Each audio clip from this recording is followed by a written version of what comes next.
Hah? Cinta segila ini tetap gagal? Film macam apa ini guys? Oh my god. Wajar aja sih kalau film ini viral di mana-mana. Bayangin deh, kamu berhenti jadi orang yang kamu kenal, kamu buang ego, kamu buang kebiasaan buruk, kamu buang amarah, semua demi satu orang. Lalu orang itu bilang, aku gak pernah minta kamu berubah dan kamu jangan berharap bahwa aku jadi milikmu. Oh my god. Ini bukan penolakan guys, itu penghancuran total. Dan itulah yang terjadi di film viral paling viral tahun ini, yaitu Tere Is Mine. Halo semuanya, balik lagi Asa di Layar. Kalau kamu pernah cinta sampai kehilangan arah, sampai mau mati, film ini bakal bikin dada kamu sesak berkali-kali. Sankar adalah pria keras, lingkungannya brutal, hidupnya penuh perkelahian, kekerasan.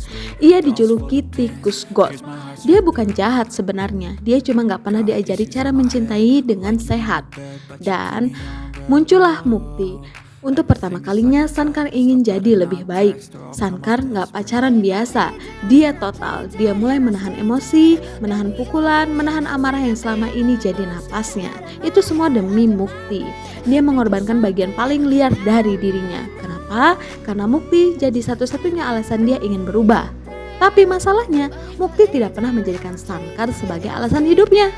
Oh my god, cinta bertepuk sebelah tangan lagi nih kayaknya. Mukti terlihat Sankar sebagai perjalanan.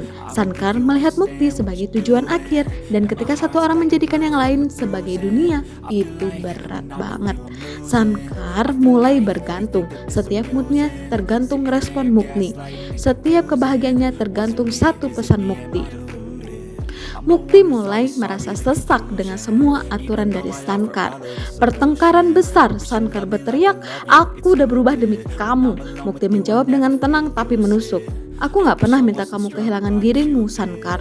Kalimat itu menghancurkan Sankar karena dia sadar dia memang sudah hilang.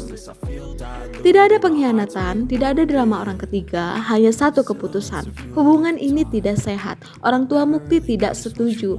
Dan untuk menghindari Mukti dari ancaman-ancaman Sankar, orang tuanya mengajukan 3 syarat berat, yaitu Sankar harus menjadi perwira polisi, harus menjadi orang bagus, orang terkenal, dan setidaknya selepel dengan ayahnya Mukti. Tetapi pada akhirnya Mukti pergi. Sankar berdiri sendirian. Bukan cuma hatinya yang retak, tapi identitasnya. Karena selama ini ia hidup untuk satu orang. Dan ketika orang itu pergi, hidupnya ikut kosong.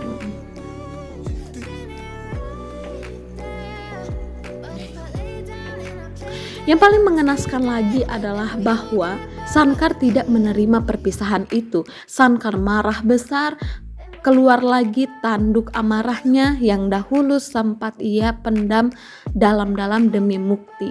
Ia membakar habis seluruh rumah dari Mukti. Sankar kecewa karena Mukti ternyata memilih orang lain.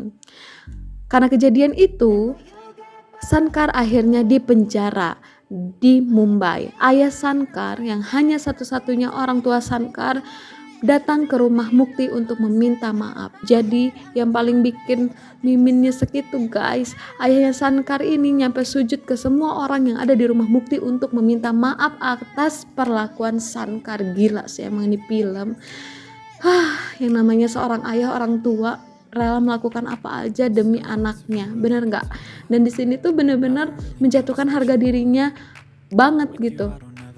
Dan yang paling mengenaskan ketika ayahnya menjemput Sankar, ayahnya bilang, "Dulu kamu mau pesawat, ayah selalu membonceng kamu di sepeda ontel ayah. Ayah tutup mata kamu menggunakan syal almarhum ibu kamu, dan ayah mengendarai sepeda itu dengan kekuatan penuh. Kita terbang, kita pedang, dan der, ternyata kejadian kecelakaan tunggal. Ayahnya meninggal dan Sankar bertambah hancur." Dan itu gila banget guys, bener-bener kayak gitu, kayak apa ya, udah jatuh ketimpa tangga, tapi tangganya tuh tangga bener-bener dari langit, bener gak sih? Pada akhirnya mereka bertemu kembali, tidak ada pelukan, tidak ada balikan, yang ada itu kebencian. By the way, Sankar mengubur ayahnya, Sankar membakar ayahnya. Kalau adat India kan dibakar ya. Kirain Sankar Mukti memang sudah benar-benar menikah. Ternyata Mukti itu tidak benar-benar menikah, guys. Dia menikah terpaksa karena demi ayahnya. Mukti hamil, tapi dia ini kayak kebayang-bayang terus karena obsesi cintanya Sankar. Pada akhirnya Mukti ini setengah gila. Dia mengkonsumsi alkohol, merokok, mengkonsumsi obat-obatan terlarang padahal dia lagi hamil. Memang sedahsyat itu cinta di antara mereka. Cinta saja tidak cukup kalau kedalamannya berbeda. Yang paling dalam akan tenggelam sendirian. Film ini menampar keras. Berubah demi cinta itu indah, tapi kalau kamu berubah karena takut kehilangan, itu bukan cinta, itu ketergantungan, dan ketergantungan selalu berakhir menyakitkan. Sekarang aku tanya deh sama kamu, lebih salah siapa? Sankar yang terlalu dalam atau Mukti yang tidak pernah benar-benar jatuh? Tulis pendapat kamu dan subscribe ke Asta di Layar kalau kamu suka film yang bukan cuma romantis tapi juga menghancurkan.